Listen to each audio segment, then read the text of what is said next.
Hello, everyone. My name is Angie Peacock. I'm a psychiatric drug withdrawal consultant and a healing coach. And I like to bring you conversations with people that I find interesting or that have really good ideas or are working in the deprescribing space. So today I'm bringing you a really awesome person that I look up to. Her name is Angie. She is a psychotherapist in private practice in the UK. She is a member of the Council for Evidence-Based Psychiatry, the secretariat coordinator for the Beyond Pills All-Party Parliamentary Group, and an associate member for the Institute for Psychiatric Drug Withdrawal. She is lead editor for the Guidance for Psychological Therapists, enabling conversations with clients taking or withdrawing from psychiatric drugs, and has co-authored articles on patients' and therapists' experiences of psychiatric drug withdrawal. She is also a founding member of the Lived and Professional Experience Advisory Panel, LEAP, for prescribed drug dependence, convened to connect people in the UK with relevant experience to healthcare staff interested in understanding what patients need. Welcome, Anne. I'm so glad to have you. That is an impressive bio. What do you think when I read Thank you, that? Angie. It's a bit long, isn't it? Sorry about No, that. it's great. It's great. It's great. You've done a lot of work in this area. So let's go ahead and get started. As you know, I just posted like a three-part series on therapy, and I was trying to be very nuanced, but I'm definitely like someone who's done tons of therapy, and some of it helped and some of it didn't, and some of it, it's like I'm taking a break right now, So can you start with just talk about what brought you to being a therapist and maybe some of your training and your background? Thank you. Yes. No, I watched your videos with great interest, and I learned some new things about different types of uh, therapy out there. Um, so my first career, I actually worked in health insurance in the UK. So I'd done a philosophy and sociology degree at undergraduate, and I just got employed by a health insurer. I had no particular desire to work for them, but they were offering a job at a time when there weren't many jobs about. So I worked for them. And I worked in health insurance ending up for about 20 years. And I had absolutely no clue about how damaging the medical model is in terms of mental health. All I knew is that in our system, in the systems you have in health insurance, you have conditions and treatments, you have protocols, you have pay structures for providers and doctors. And I just knew all of the ins and outs of health insurance and really didn't have any clue as to the impact that health insurance can actually have and the influence that it can have. Just before I left health insurance, CBT was all of the rage, and it was being hailed as the a huge benefit to people being able to return to work, which was of particular interest in the permanent health insurance market, where people were getting income replacement if they were unable to work. So suddenly here was a therapy that could help people go back to work, and this was going to save us millions of pounds and whatever. So, Mm-hmm. and it's only when I'd started realizing that I wasn't happy in that kind of environment. I wanted to do something that I felt was of greater value to people. And I'd started volunteering on a suicide hotline in the UK called Samaritans. And I'd done that for about 3 years. And I realized that I wanted to retrain as a therapist. And I'd done a couple of intro courses like you talked about in your talks. And I found a course at Roehampton University in England, which is based on philosophy. So far, far greater grounding in philosophy than psychology. Mm-hmm. So continental philosophy. And the first year of the 5-year training that I did there was all based on person-centered way of working. Now, in your videos, you talked about the centrality of the relationship that a client and a therapist are able to build, and that really all of the therapeutic value is in that relationship. Mm-hmm. And so in that first year, and we were in practice, we were expected to get 100 client hours in our first year. So it's 100 hours a year that we were working at. So it was right in at the deep end, because it was based on the whole point about being a therapist is learning to be in a room with somebody else. Just about being with somebody else, not hiding behind a pad or a notebook, even a cup of coffee, you know, Mhm. these were all regarded as barriers between you and the other. Yeah. And being able to be vulnerable in a way Mhm. in the face of the other, and to be congruent, to understand what you were experiencing in response to somebody else, not necessarily Mhm. needing to say it, but being able to be aware of it and sit with it, to be able to be with silence, to be Mhm. able to be with tears without feeling like Mhm. you've got to offer a box of tissues and stop Right. them. You know, Right. it's Yes. all of that very basic stuff about being in relationship with the other. And Mhm. based on Carl Rogers' core conditions of empathy, Empathy. congruence, and unconditional positive regard, and there are only three of others, but such an important foundation and very phenomenological. You were talked Mhm. a bit about the value of just being with somebody's experience and Mhm. just staying with somebody's experience without needing to bring in theory or to ask questions even. So Yeah. we would do entire training triads where you're just working with fellow students, where you just weren't allowed to ask any questions at all.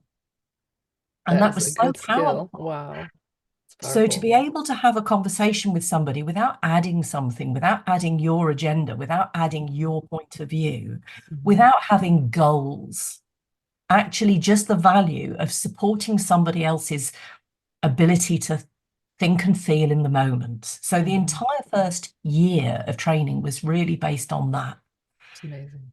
And then we went on to learn other approaches, but they were all really psychoanalytic, psychodynamic, Mhm. and existential. So Yes. very much grounded in philosophy, very much grounded in the idea that we are all in the world as human beings, and we are in the world together. We are not isolated. We don't exist in isolation. We're not just individual brains or psychologies. Mhm. We're in an environment. We're in a family, cultural, social, Mhm. world environment. And all of those things have impacts and are going on Yes. in somebody's life. So, how do you tell what impact therapy is having on somebody when there are all of these impacts on somebody in the world? Interesting. And also recognizing that if somebody's living in a moldy flat, Move them out of the then flat. It's maybe actually nothing. feeling low about that is a Yeah. absolutely sensible response to living in a moldy flat. And Yeah. it's not about It's not psychologizing them CBT. and Yeah. well, exactly. It's not about helping them to tolerate the intolerable. Exactly. It's about, well, what's getting in the way of that person's agency to be able to act on that, to do something about the actual underlying cause of what's going on. Right. So I guess we were very much trained to not rely on or need or look to tools. So none of the three-letter acronyms, none of that. Oh, amazing. Just That's right. Just and be. Just be with another person. Yeah. the idea, if you felt called by the seductive siren call of this model or that model, learn how to deal with this, learn how to deal with that, then we were encouraged to stop and think, what is it in me that is feeling called to act? Why am I taking the responsibility for what's going on here? Why am I being called into action in that way, Hmm. Right. rather than being with and helping the client get there?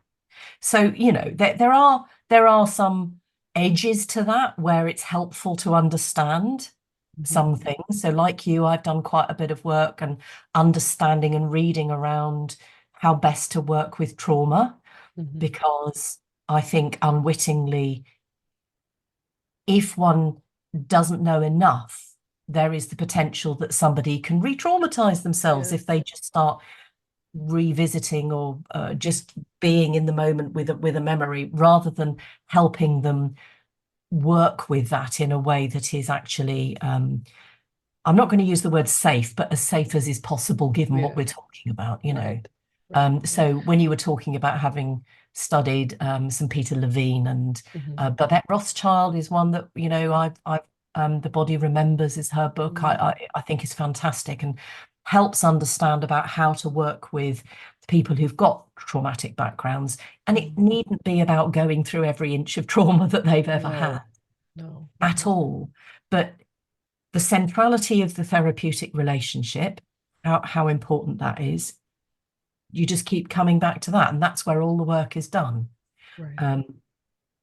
So existential analytic is That's what it that's the label that I would put on my work, which nobody really understands.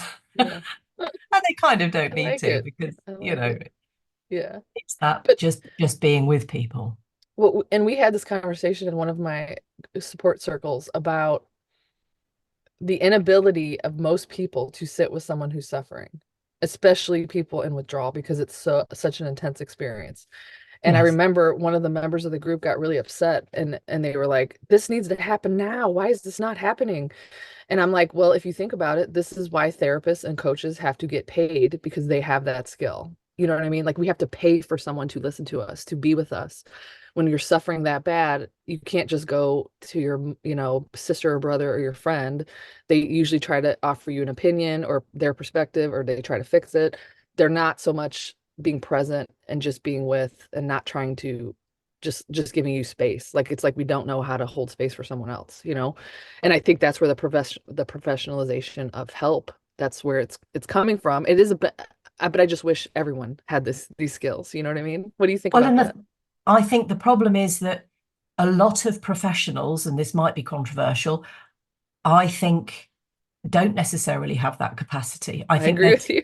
I I agree. think they are too focused on the workbook, The or theory. the working their way through the forms that they've got to work through, or Mhm. that are all defenses against the intimacy of working with somebody and knowing somebody in Mhm. many ways. Um, Well, and I and think I think even if I'm honest, like when I'm truly, truly like invested and present, it's emotionally draining. It's exhausting. Like, it really, to me, it feels like, because I don't know, and maybe because the way I work is very present centered, kind of existential, like you said, a lot of talk about suffering and death and grief. It's very heavy topics. It's not like yeah, my mom made me upset yesterday or something like that. It's very deep stuff, but it does take a toll on you. Someone that and can be like that all the time. So and how have you? this is how I work differs from how you work very much. So I call myself I'm a general psychotherapist, but I also offer withdrawal informed therapy. So Mhm. I'm not a withdrawal coach. Right, I wouldn't right, wouldn't go anywhere near describing myself in that way. And I try to be as clear as I can with people about what I can and can't offer. And you'll right. probably know that I give your name out quite a lot to Yeah. people. We were we switch people sometimes. Yeah. Because it depends, doesn't it, on Yeah. where somebody's at in their journey Right. as to what the work is they need to do. Hmm. And this is the essence of the guidance for therapists that we've tried to put in place, is understanding when is it appropriate to stick with the normal structures and the ways of working with therapy, and when do you need to stop that? When do you just need to move into something that is, it is supportive, but it is uh, absolutely assuming that what's going on for somebody primarily is withdrawal, and that's what you're working with somebody. You are um, helping them negotiate some very difficult experiences and Yes. decisions. Yes. Um, and I've ended up working out that just as a way of structuring this information, that there are 5 different opportunities that we have to support clients, as that therapists have. And I'm not going to go into all of them in detail, but supporting informed consent. So if a client is having to decide whether to take or come off a drug, Hmm. have they got enough information to do that? How can we support that process? Uh, Exploring their understanding of what's wrong with them. So this sort of sense of medical diagnoses, because I know that it frustrates you that sometimes therapists don't seem to want to discuss or talk about medical diagnoses. Um, it's always of interest to me if a client says, I have this, or I've got this label, Hmm. to, at a point where it's appropriate, to be able to have a gentle inquiry as to, well, what does that mean? What are the implications of accepting that? label, if you like? Is there this perception that there's something wrong with them, you know, and where and how has that arisen? So that's therefore, what do they think the drugs are doing for them if they're already taking them? Because that's key. What's somebody doing in therapy if they think that a drug is going to fix them? Yeah. So that's the sort of the second opportunity. The third one is exploring their experience of drug effects on themselves, on therapy, on others, taking and withdrawing. The fourth one is we can signpost information about drugs as opposed to giving advice. Right. And that's a critical difference if you're a therapist. And signposting information about safe withdrawal and actually helping them prepare to go through it, supporting them through it, and then there might be work afterwards. So that's the sort of the array of opportunities that therapists could have to support clients, and it's up to every therapist to decide how far down that list do they go, essentially, really. Can you recognize this enough to be able to prevent suffering? I think that's the key thing, really. Knowing enough about withdrawal to prevent suffering. Yeah, that's it. I think for many, I mean, I remember being in school and we were doing our hours and this question came up in class and I was kind of shocked to hear it. But one of the students said, how do I know if I'm doing therapy with someone who is really just in deep trouble? Or how do I know if it's not like side effects from their medications? Because that can get very confusing. And I think that topic also came up in the somatic experiencing training. However, I think you heard me in my videos, like it can be confusing because if the person's like super emotional, you're like, there's work to be done here. But maybe from my perspective, I would be asking like, what medications are you taking? Do you think that has an effect on how you're feeling right now? Anything like that. And I don't say that to be patronizing or condescending. Just I would want to know like what's going on here.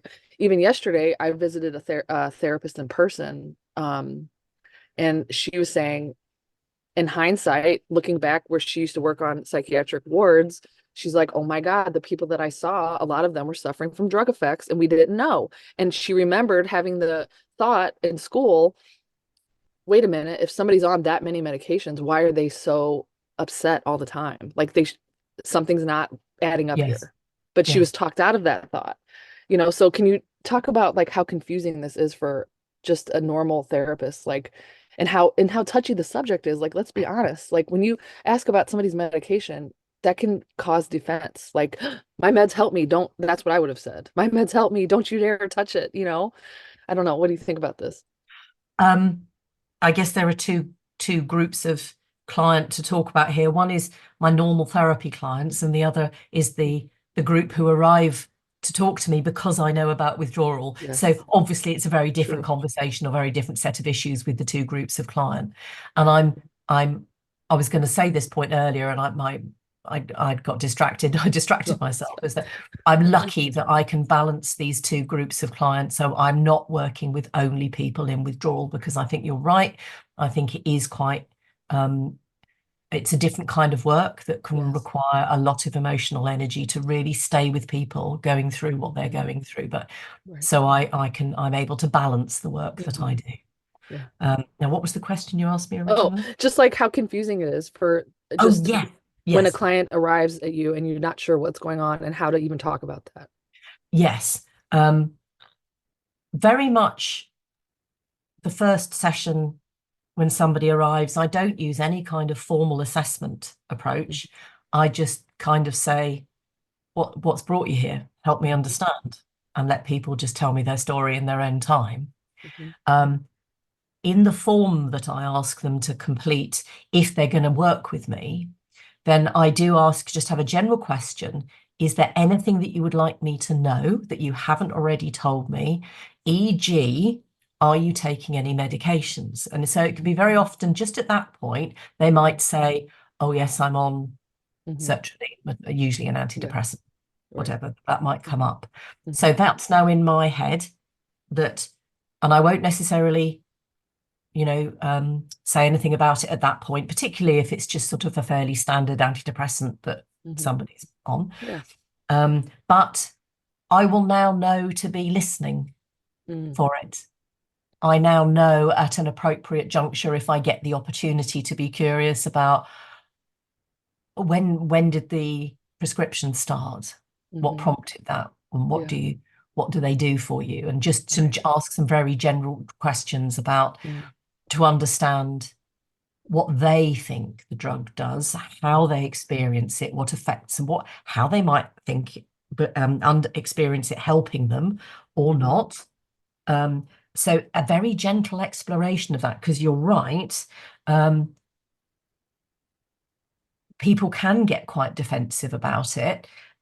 However, if they've pitched up at therapy, something about their current regime isn't working, it isn't enough. Yes, true. So it's then becomes the dance of, okay, well, what's the meaning of the drug and where does that sit? And it's just part of everything else in their life and in their picture, as to what's the impact of them taking it. So I'm not sure if that's answered your question. Yeah, that was perfect. Yes, that's it. Yes, that's it. And it makes me think, like, honestly, when you said that, I was like, oh, I wish someone would have asked me that 10 years ago, or 15, like, just, you're on 8 medications. Maybe, how do you think that's impacting your life? Like, I wish that question would have been asked, and it wasn't, I appreciate that. Okay, so let's talk about just finding a good therapist and maybe the differences between therapy in UK and US. What do you think? So the advice I always give people just generally about finding a good therapist is really just finding somebody you're comfortable talking to. So apart from, it can just help screen out to make sure people have got look like they've had a decent training. See, therapy is not a licensed profession in the UK, so anyone can take any level of course and set up as a counsellor in the UK. But if to be accredited with our professional organisations, you have to have achieved a certain level of training. So, but being accredited is no guarantee of being a good therapist. Right, exactly. So, it's always about finding somebody you think you can talk to, and trying it out and seeing if you click, seeing if you can feel like you can trust and explore what you need to explore. But obviously, if somebody's going through withdrawal, because we've offered some training to therapists in the UK about withdrawal, there's a particular sentence that we've encouraged people to put on their website to say, I'm aware of issues of prescribed drug dependence, and I'm able to support people experiencing effects. There's a sentence that we encourage people to put. So I suggest people look out for that. There's also some flags on some websites in the UK that you can tick to say you work with prescribed drug dependence. So you can actually do a search on that on some of the directories in the UK. So 9 times out of 10, anybody who's ticked that box has been on one of our courses. So at least they're aware of the issue. So that's what I would always encourage anyone looking for a withdrawal-informed therapist in the UK for, is to look out for those words or to search particularly for that. And the other thing is to hand over the copy of the guidance to them, because some therapists are open to learning and reading a bit more. And if they're not, then if somebody were coming to me and saying, I've got a particular issue, I'd really value it if you could just read this for me, and then we could have a discussion, I would do that. But it then is all about the discussion then as to what genuinely is in that. Because sometimes it might be, I recognise myself in this diagnosis, here's the diagnosis information, read it. And of course, so it depends what it is, doesn't it? But, I would always do that. It's hard to define what a good therapist is, isn't it? It is. Probably somebody who's got a waiting list, because that shows people. Yeah, usually, or if you're waiting for them because they're spending extra time with the client before you. It's terrible. I know. I always say it's kind of like a job interview. You have to really, ask them questions. One of the questions I tell everyone to use Don't tell them what you Googled. Don't tell them what you think you're experiencing right away. Like, they have to earn that trust a little bit, but ask them, what do you know about antidepressant withdrawal? What do you know about benzo withdrawal? And listen to what they say. If they sound defensive or they act like they know, oh, you can get off that in 2 weeks. Like, that's usually a good question, just open-ended question. Yes. If that's your Yes. if you're just seeking help services, obviously the question would be different. Yeah. But what can I expect? You want to give informed consent for the therapy process too. Like, if I work with you, what can I expect in the coming weeks? Yes. Things like that. Or what's your what is your training? I think when we're in such a vulnerable position, we might not ask those questions, and we just kind of go along like the first person that opens their door and that can be with us. And I've had that kind of blow up in my face a few times. So it's like you said, like kind of like a dance, but with the therapist. Like, you're learning to trust them. You're making sure they can hold what you need to say at the same time. Yes. Yes. Yeah. It's like any relationship, it's a risk, Yeah. you know. Mhm. And one of the things that I studied for my research, for my doctorate, was how does the medical model in medicine impact therapy? Ooh, good question. And so doctors are very active. They measure things, they take tests, they like you to Mhm. fill in forms, they're looking for objective measures.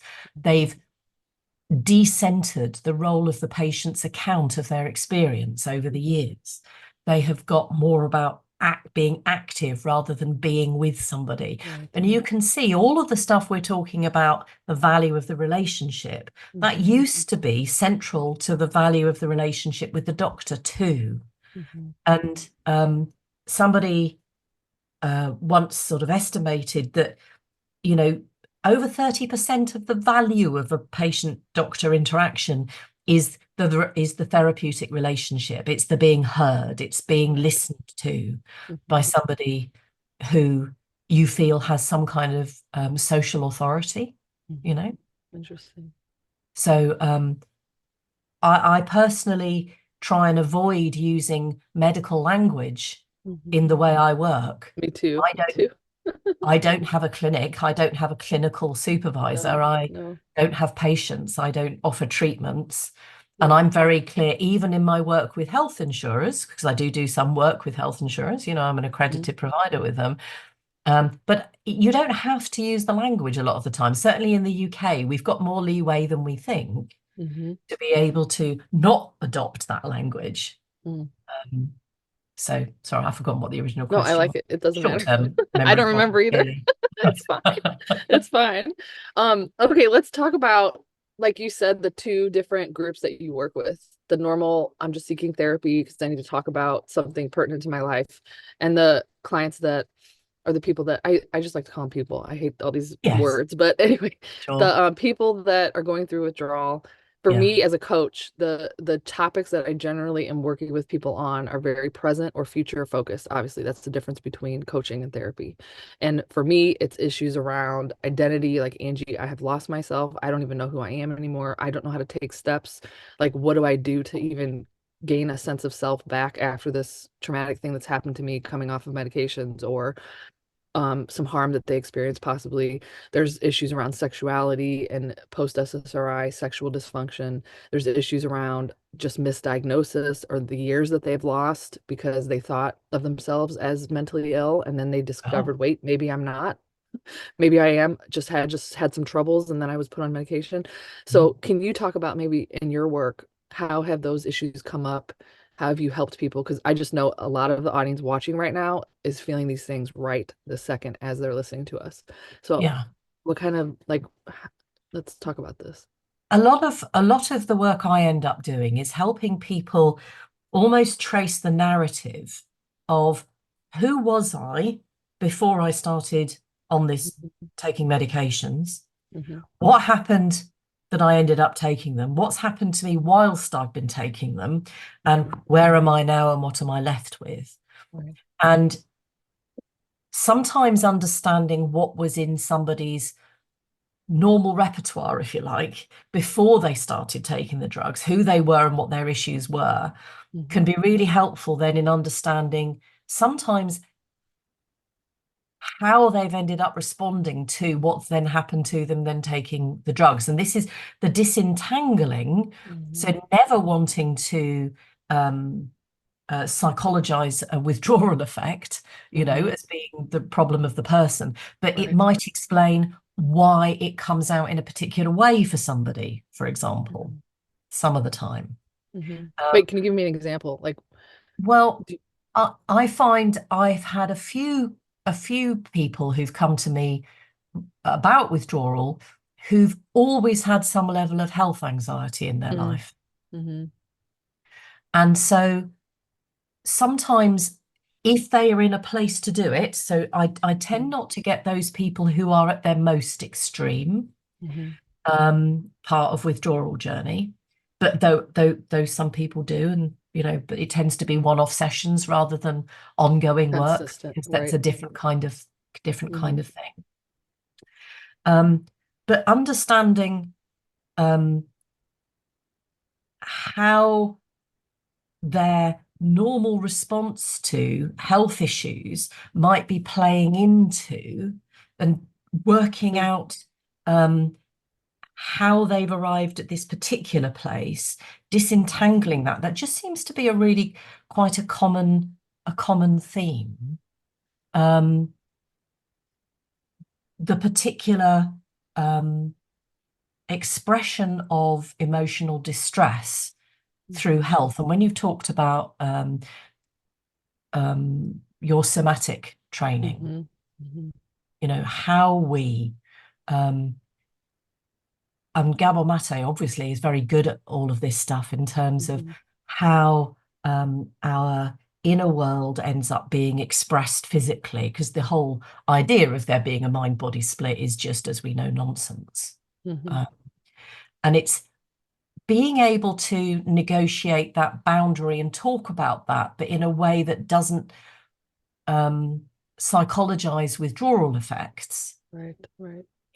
This is Well, the work, isn't I it? think, yeah, and I think last week we were talking about this in one of the circles, but I can connect the dots between my fear of death, which came from my original trauma, the reason I was put on medication. It, I mean, withdrawal just blew that to all extremes. So I had to constantly work with Angie. These symptoms feel like you're gonna die. You're not. But I would even go as far as like if I'd walk in a grocery store, I had all this hypersensitivity to light and sound and all these like just sensory overload kind of symptoms. And I literally came to a point where I was like, okay, you're afraid of death. Like that's what this is about. Lay on the floor and die. Like get it over with. Because I am so scared of this thing that's not happening. And I knew I could feel it clearly. It was connected to this is this is my original thing. Here it is again. That's the one thing I'm terrified of. And I see a lot of people, if even the health anxiety, it's like these symptoms are so severe, I need to go to the hospital. If I go to the hospital, I'm gonna get medicated. If I go get medicated, I'm gonna die. Like it's but and I don't even know, and I want to be fair. Like I don't even know if all of that, some of it is just the fear brain in withdrawal. It's just very imaginative, very active, worst case scenario all the time. Like just Yeah. for And I think, most people.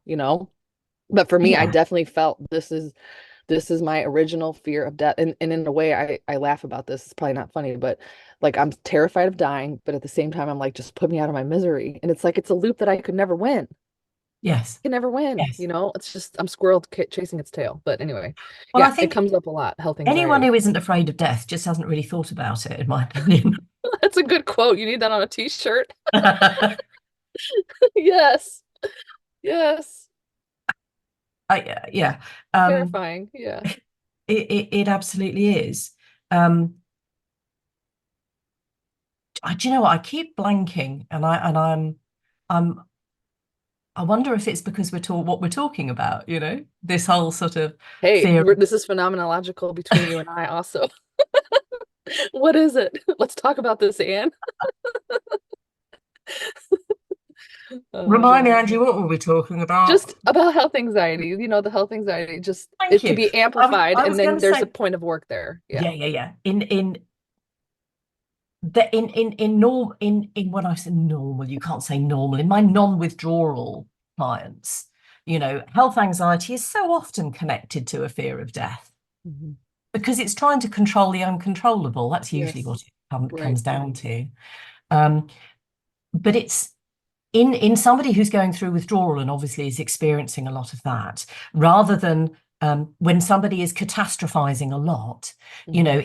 in a non-withdrawal client, I'd be inquiring about, okay, what's going on in your life that's creating this level of anxiety, that this is how it's coming out in terms of catastrophizing. Mhm. Whereas obviously when somebody's going through withdrawal, there could be a physiological response that is prompting that level of fear and the Perfect. terror and the dread Yes. that some people talk about. Yes. That means they're experiencing sort of this catastrophization. It's not an intellectual thought exercise, in the same way that catastrophizing can be. It's just this internal knowledge that Yes. something dreadful is going to happen. It sort of Yes. moves into a whole different level of experience, doesn't it? Yes. Yes. And that's a question we just got. My assistant just texted me, and I should have predicted this, but somebody said, "Are you saying that we're doing this to ourselves?" No. What you No, just said, it's a no, physiological response that's happening. So absolutely. you wouldn't work with, and so I guess let's come back to it. A therapist that's not necessarily withdrawal informed would see that as, let's work on your Yes. health anxiety. Someone who is withdrawal informed, how would they work with that, in your opinion? Exactly. And actually, the tricky thing is if somebody is going through withdrawal and has always had a history of health anxiety, how the hell do you tell what's going on? And of course, what you have to do is you're always guided by the person that you're working with. You're Mhm. saying to them, okay, so you're experiencing this at the moment. You've told me that this is your current pattern of withdrawal responses. Our Mhm. first assumption should be this is about withdrawal. I learned that from Mhm. Bayliss very early Mhm. on. The Yeah, first assumption, if somebody's in withdrawal and they're experiencing some shit, it's about withdrawal. That's, right, it's my right. go-to place to There's no stand. work to do, right? Yeah. But Except to then if help they them with their, say, yeah. but I've always felt this way, then you think, oh, okay, so maybe Hmm. there's a reason to explore. Well, Hmm. tell me about that then. Help me Yes, understand. right, Who were you then before you started taking drugs or withdrawing from them?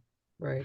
So then you're trying to work out how an original way of being or response to a set of experiences or stresses in the world, how then that's now playing into somebody's Hmm. withdrawal experience. Right. And this is that fine negotiation, but I'm always absolutely led by the client on this. Hmm. I am I think I was a bit horrified in your when you were talking about therapy in your previous talks about therapists just interpreting everything for their clients. And I thought, oh my Oh, Lord. it happens a Um, lot. Yeah.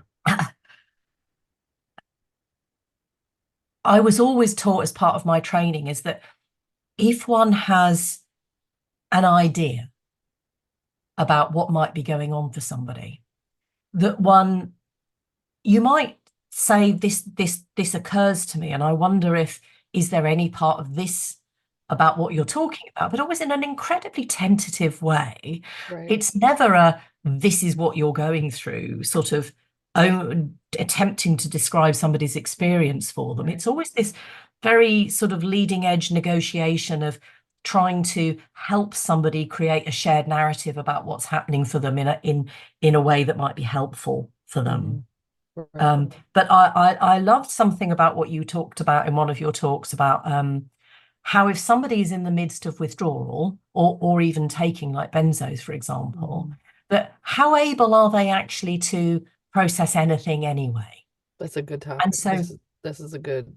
I mean, because I look back and think, and I probably said this in those videos, but I did like 10 years of therapy, and I don't think it did anything because I could not like process and put things away correctly. Like it just kept feeling to me like I'm yeah, just reprocessing the same stuff over and over and over again, and nothing is settled. And so I just keep yes. seeking therapy services. But yeah, so what do you think about that? Like what is medication's impact on the person's ability to do therapy? Because the narrative in the United States is you need medication to be able to do therapy. That's what they Which say is, here. yeah, and that's the evidence for that is incredibly weak. There really isn't evidence. This idea that therapy plus drugs is the gold Drugs. standard is a myth In from an fact, I evidence just got a point of text from view. a prescriber last night, and the let me look it up really quick. She just texted me, and it was wait, where is she? and she's watching right now too, I'm sure. Hold on, where is she? Where is she? Here it is. She sent me the article that says psychotherapy as effective as drugs for depression. That's I without would drugs. say it's Yeah. in the UK, the guideline is that the first line response to mild to moderate depression should always be a talking therapy, Mhm. not drugs. That's actually the official guidance now. Yeah. And actually, there isn't really a lot of evidence even for the more severe end of depression that Mhm. drugs are helpful at all, with or without therapy. Right. We know that the evidence is that a lot of depressive episodes will actually resolve quite naturally within a year Right. without any therapy or drugs at all anyway. Yes. So But look at this though. I just pulled up the article, and what do you think is on there? A drug ad. of course. Psychotherapy as effective as drugs. But wait. It's amazing. It's the United States for you. UK can't do that, right? Not even But on websites. this comes back to a bit about the medical model and Yeah. how there is a fear amongst doctors that not acting might be somehow to be Dangerous seen or as not having responded, whereas actually a let's watch and wait, let's keep in touch, come back and see me, let's keep in touch with what's going on, what else is going on in your life, let's talk, as far as a doctor is able, is actually a far better response than just reaching for a prescription pad. Right. But they are so ingrained with the idea that they need to do something. And also, to be fair, patients sometimes ask for it. They're expecting to walk out with something. Yes, it's true. So they're fighting that battle too. I mean, and what do you think about this? I'm starting to see the sea change a little bit. Like things that are happening now that were not happening 8 years ago when I started in this community. Mm. And I think it's like it's a point of anger for me. Last night I watched what's his name? Chris Palmer, the one that's doing the metabolic psychiatry. He's all over Twitter talking about Oh, okay. diet, putting like keto diet, putting schizophrenia in remission, depression, that mental illness is a metabolic, a lot of them are metabolic issues. And I was listening to his talk with some other doctor, and I was like, it's just so unfair to us to be like, oh, you've been on medication for 20 years. And oh, but now we realize, oh, medication doesn't really work for mild to moderate depression. So sorry. We made a mistake for you. And now you got to get off, but we're not going to train doctors to help you get off. So you're No. kind of on your own. Mm. That's the heavy weight that I feel right now. Like, yeah, the sea is changing, but we've left all these people kind of in the dark by themselves. So what do you see as sea change? I mean, you're looking from a different perspective. You're in UK, you're working with all party parliamentary group, which people in the US don't know what that is. So maybe kind of explain like what have you seen? Well, What's going on? sure. I mean, an all-party parliamentary group is simply a group of UK parliamentarians who are interested in the same topic. That's it. Mhm. They've got no particular political power. It's not the same as a select committee or anything like that. They're just informal groups of politicians who are interested in a similar topic. Mhm. Um, so, but what it does, having the all-party parliamentary group in place, and having the name of it, it enables us to interact in a professional and equal way with some of the organisations who are involved in these issues. So being connected with the all-party parliamentary group and its secretariat, we have been introduced to and are now working with some key people in our National Health Service. Mhm. So Mark Horowitz and I are working with a couple of senior leaders in the NHS to create resources for prescribers and pharmacists to Mhm. help them deprescribe people. So we've been, part of my career background is I was involved in process improvement for, you know, in financial Mhm. services. So process mapping and how to make things better. So we're actually process mapping the current process for a patient who's trying to get access to a liquid antidepressant. Mm. And we're identifying all of these different problems. So what Interesting. happens in the GP surgery in front of the doctor? What decision is the doctor trying to make based on what information, and where's that coming from? Mhm. And then if they do say they're going to prescribe the liquid, how does that get to the pharmacist, and how is the patient informed how to use the liquid? Are they given the right syringes to do it? Wow. What are the costs associated with that? And we've identified all of these different barriers in the current process, but we've got a group of people together inside our health service who are wanting to try and remove some of these barriers. Amazing. To potentially provide standard information to prescribers and pharmacists to say, it's okay for you to prescribe liquids, it's okay, and this is how they should be used, and this is how a patient should be counselled to create the right dilution for what they need. So in the absence of the proper small doses from pharmaceutical companies, I think we all know that's going to take a while to come. What information can we be putting out there to actually help this process? So it has given us access to being able to work with some people who can actually solve some of these problems on a national level. Amazing. Amazing. So that's where I see the hope, because it's creating systemic change. You and I can work with a limited number of individuals. Yeah, it's true. In our working careers. It's how do we create permanent change in the system, which will be there long after we are not doing this job, because we're going to live forever. We're not going to die, are we, Angie? But I'm scared of death. No, I don't want to. No, I've worked on that. I'm close to being like, okay, just it's fine. I could die tomorrow, you know. But anyway. No. Okay. So, I want to talk about this before we run out of time. What is the value of peer support and mutual support? I know you've been working on that a little bit. Especially let's talk about in the psychiatric drug withdrawal space. I find it hugely helpful every time I have a conversation with you or Baylissa or Adele. I always learn so much because you guys are doing it so much more of your time. Your learning on this has been so much faster than mine. It's kind of doing one's best to keep one's assumptions always quite loose and free, because it's too easy to become, oh, this is how to do this.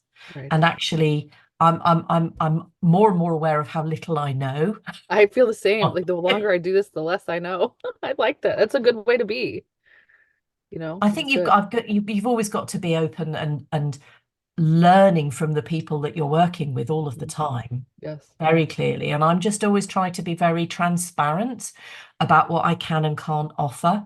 I'm you know, like you, we're working on our own. We need to sleep and have lives and do other things, and can't be always available for people, and it's trying to be really open about what one can offer to people. Right. But I think it's so helpful when you do get to talk to other people who are doing something similar, because there's recognizing the emotional load that comes with the work and how important it is to stop and deal with that and respond to it and allow it, and have the other parts of one's life in enough balance to be able to do it, you know, is quite key, isn't it? But not everybody gets quite what this work is like, and how impotent you can feel at times. You know? Yes. When people are going through it makes me upset. When people are going through what they're going through, and sometimes you can do nothing for them other than just listen. Sorry, it still gets to me every time. No, it should. You know? Yes, that's it is. And I cry on a regular basis. Many people, I'm crying all day sometimes. And this happened about 2 years ago, but when I first started, my friend was with me and he was parked next door to me, and he's just walking by, you know, piddling outside or something, and he can't hear or see anything. But he said, Angie, I walked by you and I saw you crying twice today. And I'm like, yeah, this deep amount of suffering that I see on a daily basis that I didn't cause, that should never have happened in the first place, that people are going through with little resources or little support. My capacity to love them is huge, but it is hard. It's hard. It's hard. And I've been through it, so I can join them in that a little bit, and I have to kind of keep myself a little distance, but with practice, I'm okay with that. But the amount of suffering, it's not, you know, I often get upset when a client with akathisia will come and I'll say, you've been to 8 doctors. Has anyone diagnosed you correctly yet? And they'll say, no, Yes. they just say I have anxiety. And I'm like, this is not anxiety. This is like every cell in Yeah. their body is on fire.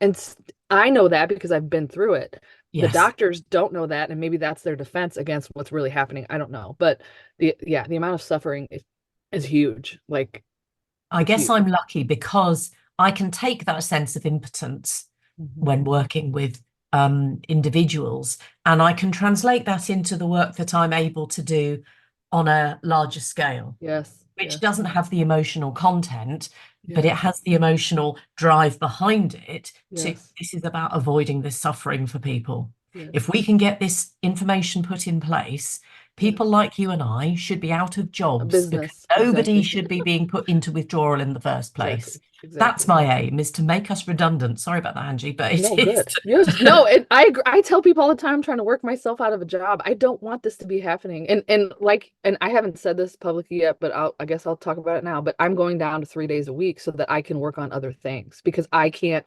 This is, first of all, it's so emotional and it's so Mm, much, but I want to do other things to help this in a different way because I'm only one yes. person. I can only see so many people a day. That's it, you know? Exactly. It's having the Or you have to time do both, to I work think. systemically Yes, to solve yes, some of the issues. And I'll be yes. very interested to see, to Yeah. talk to you about what kind of opportunities you've got in the States to Mm. actually try and affect things as a Mhm. system. Yes. Um, It's hard. I've is tried a it, few ways, like a legislative fellowship, and I just had the sense that these people do not want to hear what I have to say. They're not ready for this. They're not open to it. I don't know. But I don't know. Even my mentors in college were like, Angie, do not work micro. You are a macro thinker. And here I am working micro. You know, it's tough. But I love people and I just want to help. yes. I Well, can't, and that's the thing, isn't it? There aren't that many of us out there there's not, actually there's who very can few. do this and who are prepared There's to very do that few. at the moment. Yeah. And Well, and who can um, do that without harming? Because it's really yes. upsetting to see these people are harmed by the system and then they get harmed by a therapist or a coach or another doctor who's in our space. And it's like, oh my God, please, We've like, we've we've just created a suite of training materials to use for training new psychological therapists, and perfect. it's on the guidance website, and it's just being Can piloted. US therapists take that? Yeah, Awesome. Okay, I'm so gonna, it's talks by Dr. James Davies, yep, Professor John Reed, nice. Professor Joanna Moncrief, Concrete.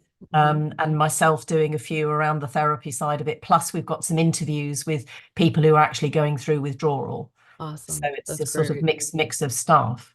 Great. But in order to train all new therapists, that's my goal, that all new therapists will receive this training. Um, Hopefully therapists, they shouldn't need it in the long run, but they're always going to need to understand the impact that drugs can have on therapy. So there's Yes. always going to be a role for some level of training in there. Yes. And in the US, I mean, I graduated, what was it, 4 years ago now? It was do not talk about medication, stay in your lane. That is off limits, That's how it used to be here. completely off limits in the US. And I think it's a great That's disservice, horrifying that it's, yeah. especially social work, because we talk about person and environment, which means you are a person, but you have a context around you. You have socioeconomic environment. You have the role of the impact of oppression and racism. You have poverty. You have all these things that are happening around you and how you are um, reacting to those things. It's not an illness in your brain. It's look at the set of circumstances that you find yourself in. Accept medication. Don't talk about that. It's like, how is this even Right. possible? No, What do you that mean? used to be the state of affairs in the UK, that's what therapists were told. But Yes. we've adopted a very, very simple distinction.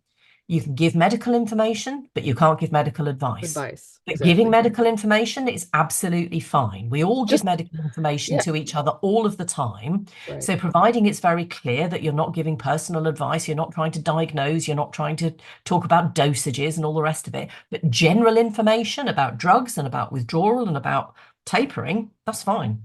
Yeah. And To we're me, really that's clear health about that. literacy. Yeah. Yeah. I tell people look up the drug and put FDA pamphlet next to it and read the whole thing. If you have questions about the drug, talk to the therapist, ask them questions. They might not know, but the question should be asked. Yeah. The basic health literacy. It's not being talked about. Okay. So let's go to the end. That was wonderful. And I could, I could talk to you all day. I could. I just love these subjects. But let's talk There's a about lot hope. there. So I know you kind of touched on it earlier, but what hope do you have? Maybe what hope have you seen? What healing have you seen? Like, what hope can you bring to the people that are watching? Um, it is there is such a broad team of people working on this who are not going to give up Mhm. until there is systemic change. The voices are growing louder. I know at times, we can consider the forces arrayed against us, but I think certainly in the UK, there is a sense that understanding about withdrawal is becoming more mainstream. It is just becoming more widely accepted that withdrawal exists, that it is an issue. And that wasn't the case 5, 10 years ago at all. No. So yeah, we don't have the services we need on the ground yet, but we have not given up in terms of trying to get those. We really haven't. And it's keeping looking after each other, actually. The peer movement is so powerful. It's such an important part of this story. And that until the NHS, particularly in the UK, is starting to actually take responsibility for the problems that it's created, we just have to take care of each other and wait it out. It is all about time, as we know. I love that. And I hope that, how do you think that impacts the US system? Because I've seen nothing but silence. Just a little worried, you know.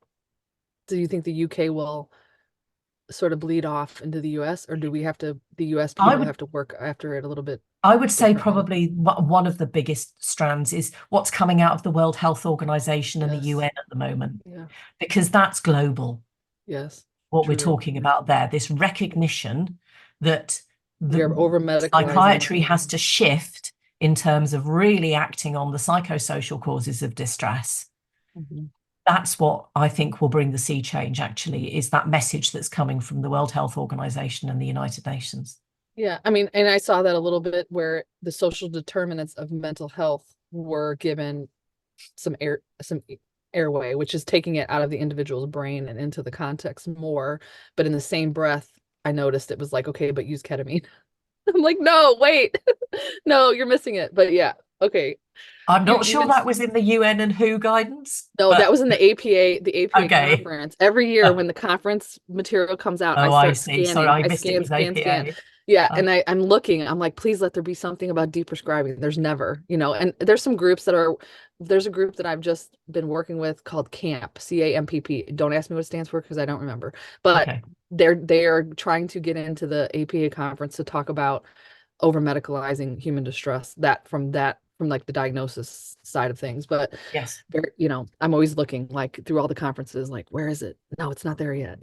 I got to get in there somehow, but I'm too busy. But we're working on that. Okay, anyway. All right. Yeah. Thank you. And do you have any last minute, like, where can people find you? Are you accepting new people? Who do you, anything that you have to share at the end? Yeah, sure. Periodically I'm accepting new people. My website is anguycounselling.com. The guidance for therapists can be found at prescribeddrug.info. And please, my contact details are on the website. If you've got any questions about the guidance even, or there's any place that we could be training or I could be talking to people, then do get in contact. I'd be always happy to, to help where I can. But thank you very much again for having me today, Angie, and I've really enjoyed speaking to you again. Me too. I love this. Thank you so much. And I know it's going to help a lot of people, so thank you for doing it. Thank you so much. All right, everybody, thank you so much for watching. If you could just give us a like or a share or a subscribe, something like that. I know it's silly, but that's how the world works now, to help it come to more people. Thank you for watching. Thank you for your comments. And we'll see you next week with Dr. Jen Giordano, who's working just like Anne in the trenches with people coming through withdrawal. And we'll see her perspective next week. All right. Thank you all. Have a good one. Thanks. Bye.